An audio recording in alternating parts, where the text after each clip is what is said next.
بسم اللہ الرحمن الرحیم۔ ڈسکور اوریجنل کے معزز ناظرین، السلام علیکم۔ اب کس نمبر 296 ملاحظہ فرمائیں۔ یہاں نہیں، اندر کوئی جگہ ہے تو ہمیں لے چلو، ہمیں تمہاری مدد کی بھی ضرورت ہے۔ میں نے کہا بس ایک بات مت بھولنا، دھوکہ دینے یا چالاک بننے والے کو ہم بھون دیتے ہیں۔ ہمارے لیے ہمارا مشن اہم ہے اور ہم صرف تم کو ہی نہیں، ان سب کو ٹھنڈا کر کے بھی نکل جائیں گے اگر ضروری ہوا۔ کوئی ہماری گرد کو بھی نہیں پہنچ سکے گا۔ خدا نخواستہ جی چیف باربر نے خوشگل کو تھوک نکل کے تر کیا۔ آپ حکم کریں عالی جا، اندر میرا گھر ہے، پچھلی طرف سے اندر چلیں، مجھ سے جو خدمت ہوگی بجا لاؤں گا۔ سیلون کے آخری حصے میں ایک قد آدم شیشہ گم گیا اور اس کی جگہ دروازہ نمودار ہوا۔ ہم اس کے پیچھے ایک اور دروازے سے گزرے تو خود کو ایک کمرے میں پایا۔ ایک عورت جو تخت پر لیٹی کوئی فلمی رسالہ دیکھ رہی تھی دوپٹہ اٹھا کے بھاگی اور اندر غائب ہو گئی۔ ایک بچہ جو کرسی سے فرش پر کود رہا تھا آرام سے بیٹھ گیا۔ ادھر بیٹھو شہنشاہو، چیف باربر نے کہا۔ میری قسمت کی آپ نے مجھے خدمت کا موقع دیا، میرا دل کرتا ہے سب کو بتا دوں۔ ایسی بے وقوفی ہرگز مت کرنا، میں نے کہا۔ ہم روپوش رہنے کے لیے سب کچھ کرتے ہیں، ہم تو چلے جائیں گے، تم مصیبت میں پھنس جاؤ گے، تم ہی نہیں تمہارے گھر والے بھی۔ سمجھ گیا، بالکل سمجھ گیا جی۔ وہ بولا، وہ کیا قصہ ہے جو کل اخبار میں آئے گا؟ میں نے اسے بتایا کہ کس طرح گورا ڈاکو اور پاٹے خان ڈاکو جیل سے فرار ہوئے تھے۔ یہ خبر اس نے بھی پڑھی اور سنی تھی۔ پھر انہوں نے پولیس کے ساتھ کیا سلوک کیا اور بلاخر ہمارے ہاتھوں کیفر کردار کو پہنچے۔ چیف باربر پہنچ کر رہ گیا۔ وہ میں یوں دیکھ رہا تھا جیسے ہم سپر مین قسم کی چیز ہے یا مریخ کی مخلوق ہے جو اس کے گھر میں اتر آئی ہے۔ یہ اتنی ہوش ربا خبر تھی کہ اس کے لیے ضبط سے کام لینا دشوار ہو گیا تھا۔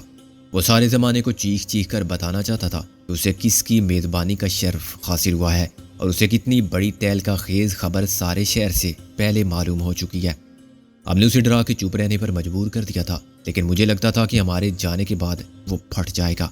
وہ رازداری سے ایک کو بتائے گا، پھر دوسرے کو، دوسرے سے تیسرے اور چوتھے تک بات پھیلے گی اور صبح کا اخبار آنے تک اس محلے کے کافی لوگ اس راز سے آشنا ہو جائیں گے۔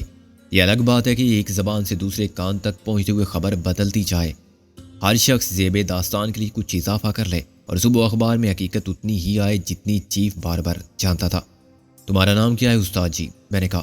امام دین ہیئر آرٹسٹ۔ وہ بولا، لوگ پنڈت کہتے ہیں۔ پنڈت؟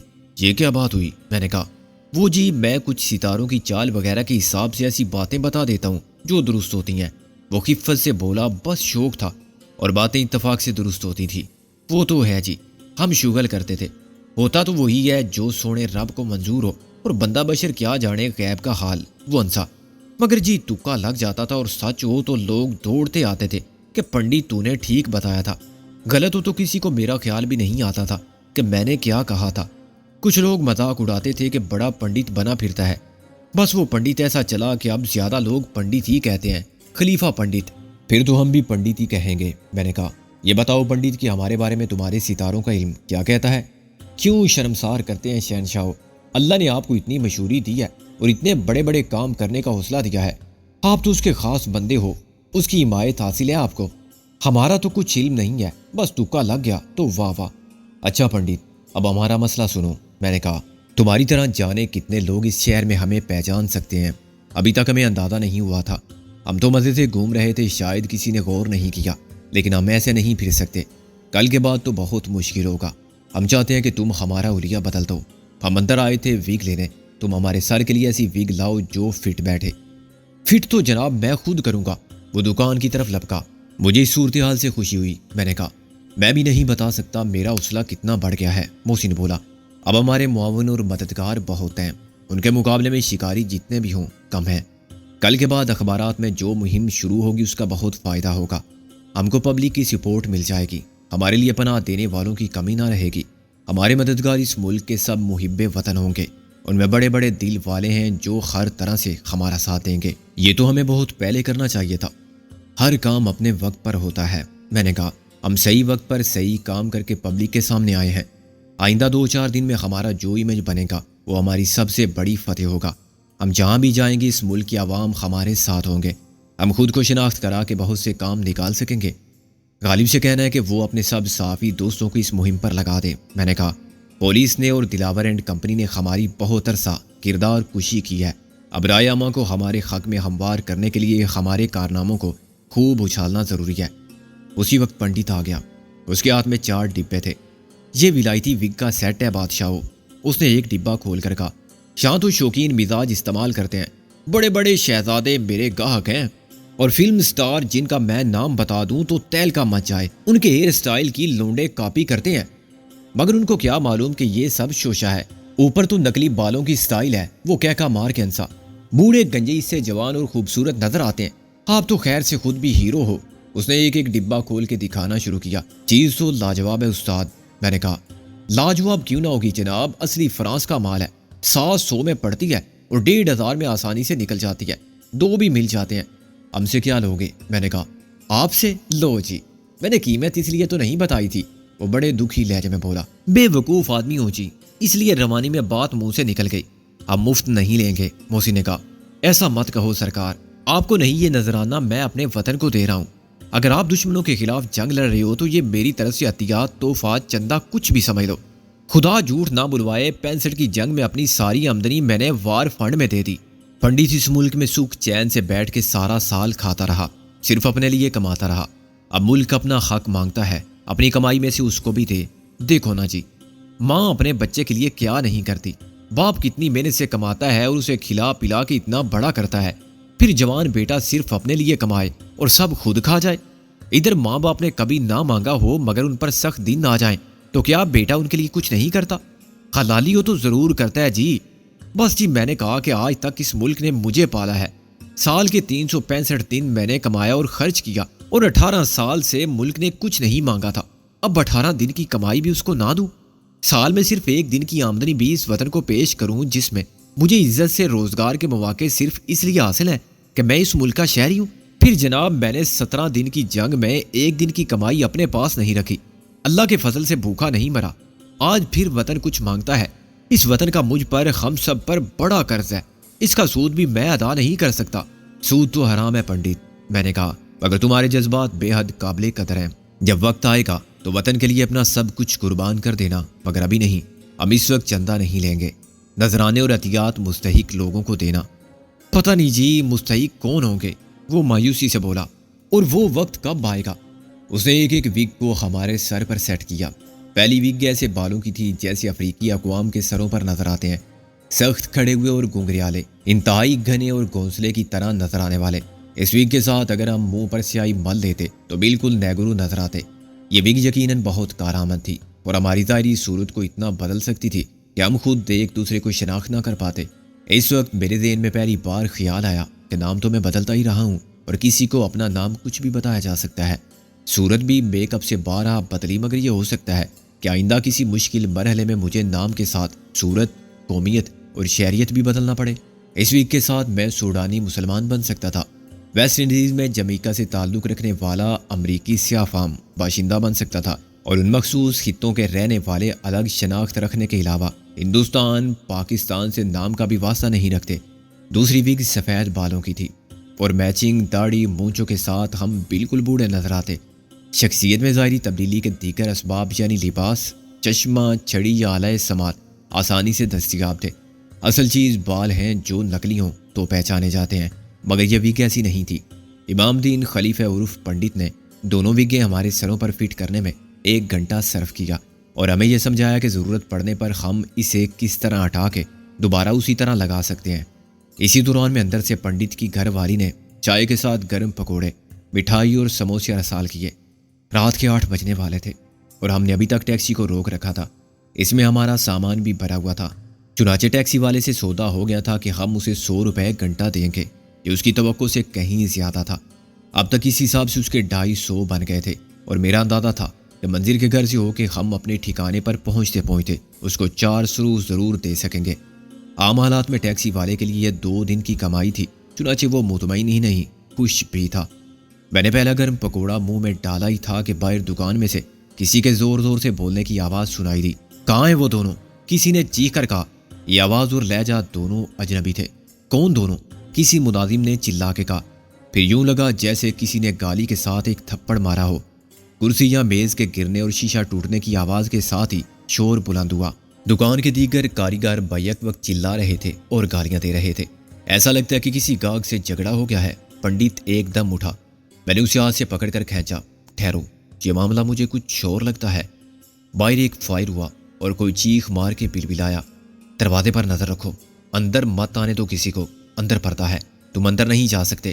کوئی اور چلایا، ہٹ جاؤ میرے راستے سے، پہلا شخص داڑ کے بولا۔ میرے اور محسن کے لیے اتنا سمجھ لینا کافی تھا۔ ہم دونوں ایک ساتھ ریوالور نکال کے اٹھے۔ پنڈت اندر جاؤ، جاؤ، میں نے اسے دھکیلا، اپنے بیوی بچوں کو لے کر نکل جاؤ۔ کہاں سے؟ یہ کیا ہے؟ پنڈت کا رنگ پیلا پڑ گیا۔ بعد میں بتائیں گے، تم کسی طرف سے بھی نکلو مگر نکل جاؤ، محسن بولا۔ ادھر ادھر تو کوئی راستہ نہیں، پنڈت تکلانے لگا۔ چھت کا راستہ ہے، باہر کود جاؤ، کسی کے گھر میں کود جاؤ، میں نے کہا یہاں مت رکو ورنہ مارے جاؤ گے سب کے ساتھ۔ باہر ایک شور قیامت برپا تھا، ایسا لگتا تھا کہ دکان میں زلزلہ آ گیا ہو۔ سامان اٹھا کے پھینکنے کی آوازوں کے ساتھ ہیئر ڈریسر کی دکان کے چاروں طرف لگے ہوئے شیشے ایک کے بعد ایک ٹوٹ رہے تھے، اور اس کے ساتھ ہی میں لڑنے والوں کی آہو بکا سن رہا تھا۔ معلوم نہیں پہلی گولی انہیں ڈرانے کے لیے ہوا میں چلائی گئی تھی یا کسی کو نشانہ بنایا گیا تھا، لیکن شور سے اندازہ ہوتا تھا کہ مزاحمت کرنے والوں کا حوصلہ اس سے کم نہیں ہوا، اور حملہ آور ابھی تک پوری طرح غالب نہیں آئے۔ وہ یقیناً ہماری ہی تلاش میں آئے تھے۔ انہوں نے نہ جانے کہاں سے ہمارا تعاقب شروع کیا تھا، اور جب ہمیں اس ہیئر ڈریسر کے سیلون میں داخل ہوتے دیکھا تھا تو فیصلہ کر لیا تھا کہ اب ہم محصور ہو چکے ہیں اور ہمیں اندر ہی گرفتار یا شوٹ کیا جا سکتا ہے۔ وہ دلاور کے کتے تھے، دشمن کے ایجنٹ تھے یا پولیس والے تھے، یہ ہم ان کے سامنے آئے بغیر نہیں جان سکتے تھے۔ پنڈت بھاگ گیا تھا۔ اندر سے ہم نے اس کے بیوی اور بچے کی چیخ و پکار سنی، جو دکان میں ہونے والی توڑ پھوڑ، مار پیٹ اور گالی گلوچ کا مطلب سمجھنے سے قاصر تھے، اور بار بار پوچھ رہے تھے کہ کیا ڈاکو آ گئے ہیں۔ دکان سے اندر آنے والا راستہ اگر واضح اور نمایاں ہوتا تو حملہ آوروں کو کسی سے کچھ نہ پوچھنا پڑتا اور وہ سب کو ہینڈز اپ کراتے ہوئے اندر پہنچ جاتے، لیکن انہیں اس سائنہ خانے کے سوا کچھ نظر نہیں آ رہا تھا جو دکان کی 3 دیواروں پر پھیلا ہوا تھا، اور ہم ان کی نظر کے سامنے اندر داخل ہو کے اس طرح غائب ہو گئے تھے جیسے آئینے میں عکس بن کے چھپ گئے ہوں۔ انہوں نے کاریگروں سے پوچھ گچھ کی، لیکن نمک حلال کاریگر سمجھدار نہیں بہادر بھی ثابت ہوئے کہ مقابلے پر ڈٹ گئے اور انہیں اندر کا راستہ نہیں بتایا۔ غالباً وہ سمجھ گئے تھے کہ انہی کاؤنٹر کے شیشوں کے پیچھے کوئی خفیہ راستہ ہے جو اندر کسی گھر میں کھلتا ہے۔ اب وہ راستہ تلاش کرنے کے لیے کاریگروں سے لڑ رہے تھے اور شیشوں کو پاش کر رہے تھے۔ ہم پھر بچ گئے تھے اور ہمیں بچاؤ کی مہلت بھی مل گئی تھی۔ پنڈت چھت کے زینے پر چڑھ گیا تھا اور روتی پیٹتی بیوی کو گھسیٹ کر اوپر لے گیا تھا۔ اوپر سے کسی کے ساتھ گھر کی چھت پر کودنا کوئی مشکل کام نہ تھا۔ یہ ایسا ہی محلہ تھا جس کی گلیوں کے سارے اونچے نیچے مکانوں کی دیواریں ملتی تھی، اور یہ ہو سکتا تھا کہ پنڈت کے گھر کی چھت کسی بھی ہمسائے کی چھت سے 1 منزل اونچی ہو یا نیچی ہو۔ اونچی چھت پر چڑھنا مشکل تھا، مگر 1 منزل نیچی چھت پر یا کسی کے سین میں 10-12 فٹ کی بلندی سے کودنا ناممکن نہیں تھا۔ یہ ہو سکتا تھا کہ کودنے والے کی ٹانگ ٹوٹ جائے، مگر ٹانگ پھر جوڑی جا سکتی تھی، یا ان کے ٹھہرنے میں جان سے جانے کا خطرہ تھا۔ میں اور محسن بہت محفوظ پوزیشن لے چکے تھے، ابھی تک کوئی اندر نہیں پہنچا تھا، مگر کوئی آ جاتا تو اس سے پہلے کہ وہ ہمیں دیکھتا ہم اسے شوٹ کر دیتے۔ ہم نے کمرے کی لائٹ بجھا دی تھی۔ اندھیرے گوشے میں ہم روشنی سے آنے والے کو دکھائی نہ دیتے، لیکن جو بھی کھلے دروازے میں نمودار ہوتا وہ پیچھے سے آنے والی دکان کی روشنی میں بہت نمایاں ہوتا، اور ہم اسے پہچان جاتے کہ وہ کس قسم کا دشمن ہے۔ لیکن باہر کا ہنگامہ بہت بڑھ گیا تھا۔ مار پیٹ توڑ پھوڑ کا شور ختم ہونے کے بعد لوگوں کے ہجوم کا شور زیادہ ہو گیا تھا۔ ایسا لگتا تھا کہ دکان کے ہنگامے نے اور کاریگروں کی چیخ و پکار نے راہ چلتے لوگوں کو روک لیا تھا جو دکان کے سامنے جمع تھے یا اندر آ چکے تھے۔ یہ کون ہو سکتے ہیں محسن؟ میں نے کہا، کیا ہم نکل کے دیکھیں؟ میرا بھی یہی خیال ہے کہ اندر چھپ کر کھڑے رہنے میں خطرہ زیادہ ہے۔ وہ نکل جائیں گے، محسن بولا، اور راستہ نہ ملا تو نہ جانے کتنے لوگوں کو مار جائیں گے۔ مجھے یہ خطرناک شکاری لگتے ہیں۔ ممکن ہے پولیس والے ہوں۔ پولیس اس طرح مقابلہ نہیں کرتی، طاقت اور نفری کے اعتبار سے زیادہ ہو تو کمزور کو مارتی ہے، ورنہ دم دبا کے بھاگ جاتی ہے، محسن بولا۔ خبردار جو کوئی آگے آیا، کوئی چیخ کر بولا۔ یہ اسی شخص کی آواز تھی جس نے سب سے پہلے ہمارے بارے میں پوچھا تھا۔ رک جاؤ، میں کہتا ہوں پیچھے ہٹ جاؤ۔ جواب میں ایک شور بلند ہوا۔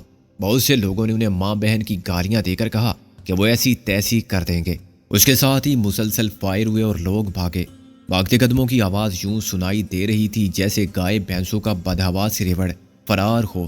بھاگتے قدموں کی آوازیں یوں سنائی دیں جیسے گائے بھینسوں کا بدحواس ریوڑ فرار ہوتا ہے۔ میں نے دروازے میں ایک جوری تلاش کی اور باہر جھانکنے میں کامیاب ہو گیا۔ میرے بالکل سامنے ہیئر ڈریسنگ سیلون کا وہ دروازہ تھا جس سے ہم اندر آئے تھے۔ اس کے باہر ایک ہجوم تھا جو منتشر ہو رہا تھا۔ مجھے 20-22 افراد ادھر ادھر دوڑتے دکھائی دیے۔ ظاہر ہے ان میں بیشتر فارغ قسم کے تماش بین تھے جو دخل در معقولات کا بالکل ارادہ نہیں رکھتے تھے اور اب جان بچا کے بھاگ رہے تھے۔ میں نے محسن کو اشارہ کیا کہ آگے آئے اور دروازے کو آہستہ سے اپنی طرف کھینچا۔ دروازے کے قبضے چرچرائے مگر ابھی ہمارے سامنے ایک مختصر سا خلا تھا جس کی لمبائی اور چوڑائی 2 فٹ تھی۔ اس کے بعد وہ گھومنے والا شیشہ تھا جو دکان میں سب شیشوں کی طرح نظر آتا تھا۔ اس کا پچھلا حصہ اب سیاہ نہیں تھا، اس میں روشنی کی 2 لکیریں افقی سمت میں متوازی نظر آ رہی تھی۔ اس کا مطلب صاف یہی تھا کہ دوسری طرف کا شیشہ بھی شہید ہو گیا ہے اور ہم اس تختے کو دیکھ رہے تھے جو آئینے کا فریم تھا۔ شاید عملہ آوروں نے سارے آئینے چکنا چور کر دیے تھے مگر پھر بھی نہ جان سکے تھے کہ کون سا فریم اندر جانے والے راستے کو چھپائے ہوئے ہے۔ اچانک دروازے میں 2 افراد نمودار ہوئے۔ میں صرف ان کی پشت دیکھ سکا لیکن میری نظر ایک شخص کے ہاتھ پر گئی۔ اس کے ہاتھ میں کوئی سیاہ رنگ کا گولا سا تھا۔ دوسرے لمحے میں دروازے کو ایک جھٹکے سے کھول کر باہر آ گیا۔ ہاتھ اوپر، میں نے چیخ کر کہا۔ اس شخص نے ایک دم پلٹ کر دیکھا۔ اس کا دوسرا ساتھی جیب سے ریوالور نکال رہا تھا کہ ایک فائر ہوا اور وہ سینے پر ہاتھ رکھے گھوما، جھکا اور وہیں گر کے پلٹے کھانے لگا۔ میں نے سمجھ لیا کہ اسے محسن نے شوٹ کیا ہے۔ محسن میرے پیچھے پیچھے باہر آ گیا تھا۔ ایک کو میں پہلی نشانے پر لیے کھڑا تھا۔ اگر محسن ذرا بھی تذبذب کا مظاہرہ کرتا یا اسے خبردار کرتا تو میں مارا جاتا۔ پہلے شخص نے ایک دم حرکت کی، اسے غوطہ مارا اور ایک ہی حرکت میں دستی بم کی پن کو منہ سے نکال کے پیچھے اچھال دیا۔ وہ خود باہر گرا اور میں نے محسن کے ساتھ زمین پر گرنے میں دیر نہیں لگائی۔ یہ دستی بم پن نکل جانے کے 5 سیکنڈ بعد پھٹتا ہے۔ اس شخص نے 5 سیکنڈ گزرنے کا انتظار نہیں کیا تھا اور پن نکالتے ہوئے دستی بم اچھال دیا تھا۔ اس کا نتیجہ تھا کہ مجھے اور محسن کو گرنے کے بعد دفاعی پوزیشن میں آنے کے لیے بھی 2-3 سیکنڈ مل گئے۔ ہم نے ہتھیلیوں سے دونوں کان بند کیے، چہرہ دونوں بازو میں یوں چھپایا کہ سر محفوظ رہے اور گردن دونوں ہاتھوں کے درمیان میں آ جائے۔ دھماکہ تو ہوا، ذرا سی دیر کے لیے میرے کان سن ہو گئے۔ میں نے 2 سیکنڈ میں جان لیا کہ نہ میں براہ راست ہٹ ہوا ہوں اور نہ ملبے کا ڈھیر مجھ پر گرا ہے۔ تیسرے سیکنڈ میں میری نظر محسن پر گئی۔ وہ سر اٹھا کے مجھے دیکھ رہا تھا۔ ہم ایک ساتھ اٹھے تو ہمیں اپنے مقابل سیدھے ہاتھ کے گوشے میں دھوئیں، گرد و غبار اور شعلوں کے الاؤ کے درمیان سے گزرنے والا راستہ نظر آیا۔ دستی بم ایک کونے میں گرا تھا کیونکہ اسے نشانہ لیے بغیر بدحواسی میں پھینکا گیا تھا، اس لیے وہ کونا اور چھت کا ایک حصہ مسمار ہو گیا تھا اور باہر جانے والا دروازہ تو بند ہو گیا تھا مگر کونے میں ایک نیا راستہ بن گیا تھا۔ اس وقت میں نہیں دیکھ سکا کہ دستی بم سے دکان میں کتنے لوگ ہلاک اور زخمی ہوئے یا ملبے میں دب گئے۔ دکان کے اندر کسی چیز کے سلامت رہنے کا سوال ہی نہ تھا، چنانچہ ساری لائٹس ٹوٹ گئی تھی اور اب اندر صرف شعلوں کی روشنی تھی جو ایک کونے سے پھیل رہی تھی اور اس دیوار کے ساتھ لمبائی کے رخ بنے ہوئے لکڑی کے کاؤنٹر کو چلا رہے تھے۔ میزوں اور کرسیوں کے ٹکڑے، اینٹوں کے ملبے میں بھی آگ پکڑ چکے تھے، لیکن ابھی یہ آگ پوری دکان میں نہیں پھیلی تھی اور اسے کنٹرول کیا جا سکتا تھا بشرطے کہ باہر والے نظم و ضبط اور حوصلے کا مظاہرہ کرتے۔ مگر میں نے اس وقت کچھ نہیں سوچا اور ملبے کے ڈھیر کو پھلانگتا ہوا سیدھا اس شگاف کی طرف گیا جو کونے کی دیوار کے گرنے سے نمودار ہوا تھا۔ اس دھماکے نے ساتھ والی دکان کا وہ حصہ بھی گرا دیا تھا جو پنڈت کی دکان سے ملا ہوا تھا۔ دھوئیں اور گرد و غبار میں راستہ صاف دکھائی نہ دیتا تھا اور مجھے یہ ڈر بھی تھا کہ کہیں اوپر سے مزید ملبہ نہ آ گرے یا آگ میرے کپڑوں تک نہ پہنچ جائے، لیکن میں نتائج سے بے پرواہ باہر نکلنے کی جدوجہد کرتا رہا۔ اینٹوں کے ڈھیر پر دوبارہ لڑکھڑانے کے بعد فٹ پاتھ پر جس لگانے میں کامیاب ہوا۔ دکان کے سامنے 2 افراد فٹ پاتھ پر پڑے ہائے ہائے کر رہے تھے اور سڑک پر ایک افراتفری کا عالم تھا۔ کدھر گیا وہ؟ میں نے چیخ کر ایک دوڑتے ہوئے شخص سے پوچھا۔ ادھر، وہ سامنے، دوسرا شخص ایک کار کی طرف اشارہ کر کے چلایا۔ میں ادھر ہی بھاگا تھا لیکن میری راہ میں ایک فاکس ویگن حائل ہو گئی۔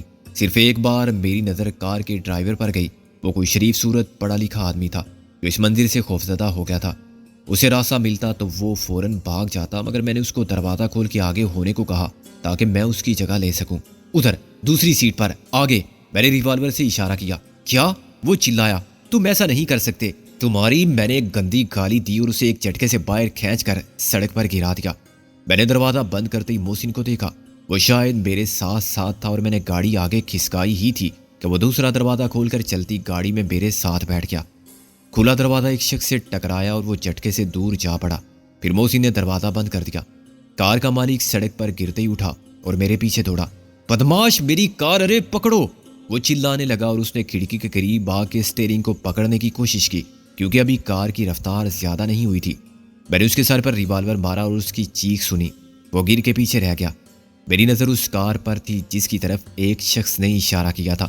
وہ کار گولی کی طرح نکلی اور ایک آدمی اچھل کر الگ ہونے کی پوری کوشش کے باوجود خود کو نہ بچا سکا۔ وہ کار کے ایک پہیے کے نیچے دب گیا۔ میں نے اس کی آدھے دھڑ کو تکلیف سے اچھلتے دیکھا اور وہ ایک دم اٹھا اور اس نے اپنے دونوں ہاتھ اوپر اٹھا کے بڑی دل خراش چیخ ماری اور پھر اتنے ہی زور سے سڑک پر گرا کہ شاید اس کا سر پھٹ گیا ہو۔ گاڑی اس کے اوپر سے گزری اور ڈرائیور نے پھر سپیڈ دی، مگر گاڑی کے سامنے ایک ریڑھ آ گیا۔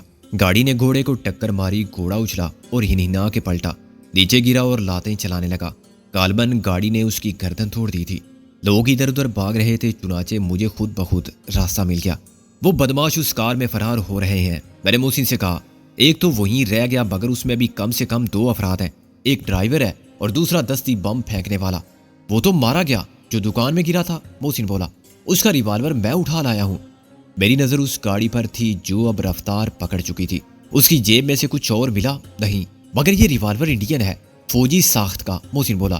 اس کا مطلب ہے یہ آج کل کی خبر کا رد عمل ہے، یہ دشمن کے کمانڈوز ہوں گے۔ اپنا ریوالور تیار رکھنا، جیسے ہی وہ رینج میں آئے تو فکر مت کر، میں تیار ہوں، محسن نے سر باہر نکال کر کہا۔ اگلی گاڑی کا فاصلہ کچھ بڑھ گیا تھا۔ میں نے ٹریفک رولز اور احتیاط کے تقاضے نظر انداز کرتے ہوئے پیڈل دبا دیا۔ سیکنڈوں میں گولی کی رفتار حاصل کر لینے والی فاکس ویگن کا انجن گھرایا اور وہ چیتے کی طرح اپنے شکار کی طرف لپکی۔ گاڑی بیکلوڈ روڈ سے سیدھی جا رہی تھی اور ادھر ادھر سے آنے والی ٹریفک درم برہم ہو گئی تھی۔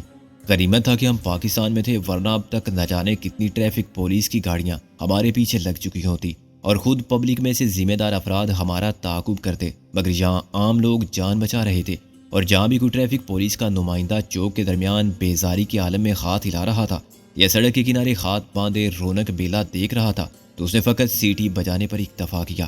ممکن ہے انہوں نے دونوں کاروں کو خصوصی گالیوں سے بھی نوازا ہو، لیکن ان کی روایتی کاہلی اور عدم دلچسپی کے باعث مجھے یقین کامل تھا کہ انہوں نے کسی کار کا نمبر نوٹ کرنے کی زحمت بھی فضول سمجھی ہوگی۔ تمام حادثات سے بچتا بچاتا بالآخر میں درمیانی فاصلے کو اتنا کم کرنے میں کامیاب ہو گیا کہ محسن فائر کر سکے، مگر اس سے پہلے کہ وہ نشانہ لیتا اگلی کار سے ایک ہاتھ نکلا اور اس نے ہمارا نشانہ لیا۔ ہم ایک دم نیچے ہو گئے۔ گولی نہ جانے کدھر گئی، پھر محسن نے فائر کیا اور اگلی کار کا پیچھے والا شیشہ پاش پاش کر دیا۔ گاڑی تھوڑا سا لہرائی، پھر ہم پر دوسرا فائر ہوا جو کار کے بونٹ پر لگا۔ میرا دل اچھل کر خلق میں آ گیا۔ ہم بال بال بچے تھے کیونکہ بونٹ کے نیچے پیٹرول ٹینک تھا، انجن پیچھے تھا اور گولی بونٹ پر ونڈ سکرین کے قریب لگتی تو پیٹرول کی ٹینکی میں گھس جاتی۔ محسن نے دوسرا فائر کیا، گاڑی پھر لہرائی اور ایک دم بائیں جانب فٹ پاتھ پر چڑھ گئی، ایک کھمبے سے ٹکرائی اور رک گئی۔ میں اور محسن ایک ساتھ چھلانگ لگا کے اترے۔ ہم نے اپنی فاکس ویگن کو سڑک پر ہی روک دیا تھا۔ لوگ ہر طرف سے دوڑ دوڑ کر آ رہے تھے۔ سڑک پر سے گزرنے والی ٹریفک بھی رک گئی تھی اور یہ بات یقینی تھی کہ چند منٹ میں ہمارے گرد مجمع لگ جائے گا۔ میں نے کار میں 2 افراد کو دیکھا جو آگے بیٹھے ہوئے تھے، دونوں ڈیش بورڈ پر جھکے ہوئے بے حس و حرکت پڑے ہوئے تھے۔ گاڑی کا انجن بند تھا مگر ہیڈ لائٹس روشن تھی۔ محسن رکنا نہیں، میں نے کہا، گاڑی سٹارٹ کر کے دیکھ۔ محسن نے پلک چپکنے میں ڈرائیونگ کرنے والے کو پیچھے کی سیٹ پر الٹ دیا۔ میں نے اگنیشن میں لگی ہوئی چابی کو گھمایا اور کار نے ایک جھٹکا لیا۔ محسن اب پیچھے بیٹھ چکا تھا۔ میں نے کار کو ریورس گیئر میں ڈالا اور ایک بار پھر چابی گھمائی۔ انجن سٹارٹ ہوا تو محسن نے آس پاس جمع ہونے والوں سے چلا کر ہٹنے کو کہا، مگر لوگ راستہ روکنے پر آمادہ نظر آتے تھے۔ مجبوراً میں نے کار کو تھوڑا سا پیچھے لے کر موڑا اور پھر آگے بڑھ کر فٹ پاتھ پر دوڑا دیا۔ بہت سے لوگوں نے شور مچاتے ہوئے پیچھے دوڑنے کی کوشش کی، مگر میں نے خاصی رفتار پر گاڑی کو فٹ پاتھ سے سڑک پر اتارا۔ گاڑی اچھلی، اگر اس کے شاک آبزرور درست نہ ہوتے تو اس جھٹکے سے کینچی ٹوٹ سکتی تھی، ایکسل بھی ٹوٹ سکتا تھا۔ دھماکہ ہونے سے قبل ہی میں نے اسٹیئرنگ کو مضبوطی سے تھام لیا، چنانچہ کار کے سڑک پر گرتے ہی میں بھی سیٹ پر اچھلا اور میرا سر چھت سے لگا، لیکن میں نے اسٹیئرنگ کو نہیں چھوڑا اور سیدھا رکھا۔ گاڑی میرے قابو ہی میں رہی اور جیسے بدک جانے والے منہ زور گھوڑے کو بلاخر گھڑ سوار اوپر لاتا ہے، ایسے ہی میں اس طاقتور BMW کو جائے واردات سے نکال لانے میں کامیاب رہا۔ BMW کوئی عام گاڑی نہیں تھی، شاید لاہور میں گنتی کی 4-6 کاریں ہی ایسی ہو سکتی تھی۔ جرمنی کی یہ پاورفل کار عموماً ڈپلومیٹ یا غیر ملکی رکھتے ہیں جو اس کے اخراجات کا بار اٹھا سکیں، کیونکہ عام نہ ہونے کے باعث اس کے پرزے آسانی سے دستیاب نہیں ہوتے۔ گاڑی کا تعاقب کرنے کی کوشش اگر کسی نے کی تھی تو مجھے اس کا علم نہیں ہوا۔ رات کے وقت میرے پیچھے روشنیوں کی ایک قطار تھی اور اپنی تیز رفتاری کے باعث میں آگے جانے والی سب کاروں کو پیچھے چھوڑتا جا رہا تھا، مگر ابھی تک ایک بھی کار مجھ سے آگے نکلنے میں کامیاب نہیں ہوئی تھی۔ اس میں زیادہ کمال گاڑی کا تھا جس کی کارکردگی کو شاید مرسڈیز ہی شکست دے سکتی تھی۔ باقی میری ڈرائیونگ تھی۔ 4 سال باہر رہنے کے بعد مجھے انٹرنیشنل ہائی ویز پر راکٹ کی رفتار سے گاڑی چلانے کی بہت مشق تھی۔ یہ بھی اچھا ہی تھا کہ میں فاکس ویگن کی چابیاں نکال لایا تھا، ورنہ اس چھوٹی سی گاڑی میں بھی کوئی بڑے دل والا بیٹھ کر ہمارے پیچھے چل پڑتا تو ہمیں اتنی آسانی سے نکلنے نہ دیتا۔